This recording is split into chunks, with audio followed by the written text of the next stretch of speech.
Okay, this is one of those episodes we've been looking forward to. Welcome to New Teacher Talk. I'm Anna Quinzio-Zaffron.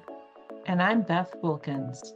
We're talking with Chloe Lillie today about handling student behavior. And honestly, we think every new teacher needs to hear this one. Handling student behavior is often treated like a puzzle that needs to be solved, when in reality, interacting with our own students should not feel artificial. Hi, my name is Chloe. I teach general music, and today I will be talking about handling behavior within the classroom.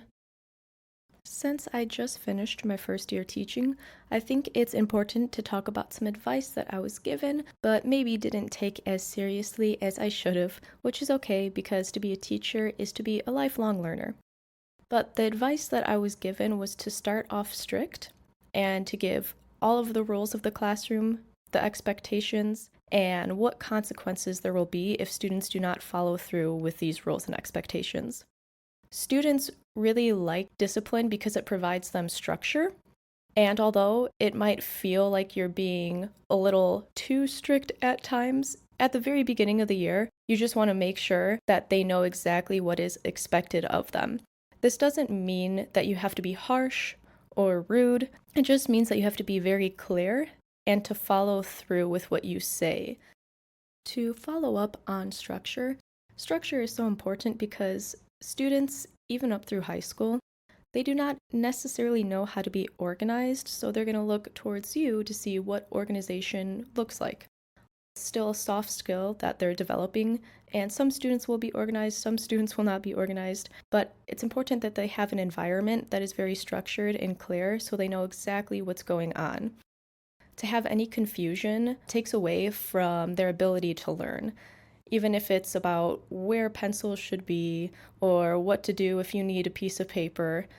Not only might that be stressful for some students, but it might take away some of their ability to stay focused and learn what you are focusing on in the classroom at that moment. Now, another thing that students appreciate is when you have high expectations of them. Now, this shows that you have confidence in their abilities, and therefore they become less afraid to try new things and make mistakes. One thing that I find to be very effective is making a mistake, and whether that's intentional, it's a mistake that you've planned, or it's a mistake that you just make because it's an accident, which is okay because you are still human, and the kids want to see that you're human, you're not perfect. But not dwelling on the mistakes that you make, but showing them that those mistakes are part of a learning process and showing them how you use that process to get to the answers that you need. So with all of that in mind, I would say that students' behavior is often a reaction of the condition of the classroom environment. And of course, there will always be outside reasons for why students might be acting up, but it's a lot easier to control that behavior if you have a controlled environment within the classroom. Now I have a few things to mention that don't directly relate to students' behavior, but I think are also very important to talk about. So the first one is to not shy away from sensitive topics in hard discussions. Students are asking you because they admire your guidance, especially on topics that might be challenging to discuss. And that doesn't mean that you have to start that discussion right when a question is asked, but you could take some time to think about how you want to approach that discussion and maybe say, that's a good question. Maybe let's look back at it tomorrow and we could discuss it. And that will give you some time to prepare what you want to say. But kids are curious, and sometimes they ask questions where you might not know exactly how to respond, and that's okay.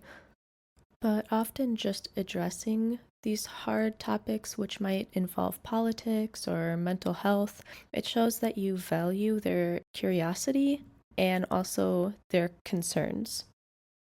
I had one of these moments during the holiday season, so our school had a Christmas musical that I was in charge of, so I was showing my kindergarten class a choir that was singing one of the songs that I was going to have them learn for this show. And a kid asked me why all of the people within this video had brown skin. And then another student told him hey, you can't say that. And I had to step in and say that recognizing appearance and identity is never a bad thing, and it rather should be celebrated. And then after that, I was able to explain that there are many different types of choirs and musical groups, and a lot of them look different from one another. And I was able to expose them to different styles of music. So then they were able to learn about different cultures and different music. And at the end of the day, I was able to help them learn and grow rather than shying away from a topic and just kind of ignoring that question. Now, this last piece of advice might sound kind of silly, but it's to treat your younger students like they are older and to treat your older students at times like they are younger. Now, I taught preschool through 8th grade general music, and a lot of times my younger students, they dealt with a lot of adult-like situations that you're not usually aware of. So if they come into the classroom and automatically they're being treated like a child and kind of talked down to, like they're less than, then that might create some negative emotions, which this doesn't mean that you should not treat them like a child at all. You should still give them the ability to be a child, of course, but not being demeaning in any way when you talk to them or have them try new things, treating them like they are capable of challenging things, because they are. Now, I think this also ties back to not shying away from difficult discussions, but rather encouraging discussions that might be a little bit uncomfortable and also asking them their opinion on it. Or I will often find students telling me that something is too hard and saying that they can't do it because it's too hard for them, and I have to remind them that, hey, you are capable of doing hard things. Remember maybe during a previous class when you did this or when you completed this, and giving them confidence, but also relating it back to things that they've previously done so they could reflect on what they've done and say, hey, I could use those same skills in whatever I'm trying to complete now. And this might surprise you at times as well as a teacher. I was teaching my first graders solfege and the hand signs that go along with it. And one day I was thinking, why don't I try teaching them how to read sheet music as well? So on the board, I pulled up actual sheet music, like the staff and the notes, and we went over what notes were what and how they align with the hand signs and solfege we were learning. And they started sight reading do, re, and mi by themselves, and they didn't realize how impressive that was, because they just thought that they were learning something new and that I have high expectations of them. But I was very surprised that they were able to do that.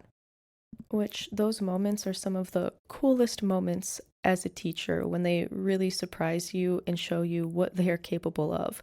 So it's important not to underestimate students just because they are young. Now, on the flip side of this is still allowing your older students, even through high school, to still be children, because often they forget that they are still children. We look at them as the older students, but they are still children. Now, between all of the responsibilities that they now have, being in charge of their projects and their assignments and due dates, and maybe even preparing for high school or preparing for college if you're teaching high schoolers, they often forget that they are still young, and we might have to remind them of that, which for me, it's pretty easy because I already have music in the classroom, and a lot of times I act goofy, I act childish, because you kind of have to if you're teaching music or choir. You have to make goofy noises for vocal warm-ups and be expressive when you teach them new songs, and show that you're not afraid to act kind of childlike and still be connected to your inner child. So around the holiday season, I had these mini holiday themed stuffed animals, and I had just enough to pass out between the students that were acting in the musical. Now, these were middle schoolers, and at first I thought, oh, well, they're a little too old to like stuffed animals, maybe.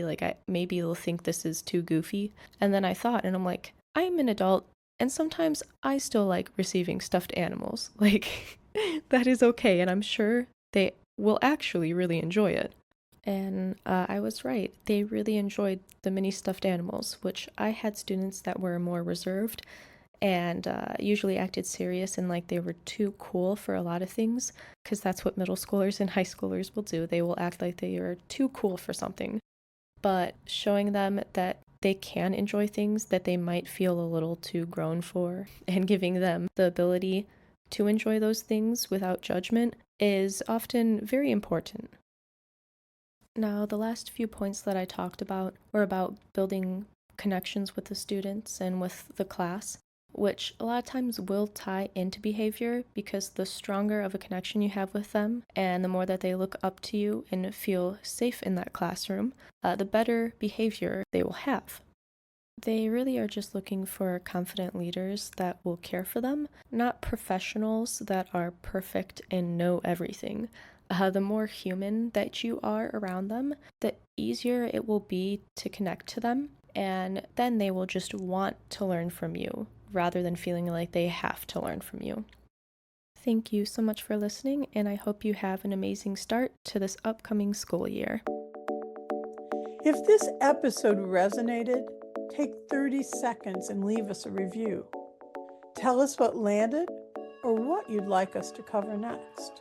We read every single one, and they genuinely shape what we make.